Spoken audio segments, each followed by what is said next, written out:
முஹம்மது நபி ஸல்லல்லாஹு அலைஹி வஸல்லம் அவங்க சொல்றாங்க, நீங்கள் உங்களுடைய இறைவனிடம் பெரியதாக ஆசைப்படுங்கள், ஏனென்றால் உங்களுக்கு கொடுப்பதால் அல்லாஹ்விடம் எதுவும் குறைந்து விடாதுன்னு சொல்லி நபி ஸல்லல்லாஹு அலைஹி வஸல்லம் அவங்க இந்த செய்தியை நமக்கு கற்றுத் தராங்க. இன்னைக்கு நமக்கு ஏதாவது கடன் தேவைகளோ இல்ல மற்ற உதவிகள் தேவை இருந்தா அப்படின்னா நம்ம ஒரு நிமிஷம் யோசிப்போம். நம்மளால நமக்கு இந்த மனிதரால உதவ முடியுமா, நம்முடைய கடன் தேவைய இந்த மனிதரால பூர்த்தி செய்ய முடியுமான்னு சொல்லி நம்ம ஒரு கணம் யோசிப்போம்.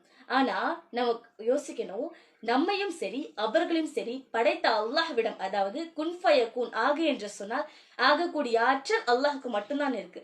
அப்படிப்பட்ட வல்லமை மிகுந்த அந்த அல்லாஹ்விடம் முறையிட்டு நம்முடைய பிரச்சனைகளுக்கான தீர்வை நம்ம சரி செய்வோம் என்று அல்லாஹ்விடம் கையேந்தியவர் நம்மில் எத்தனை பேர்?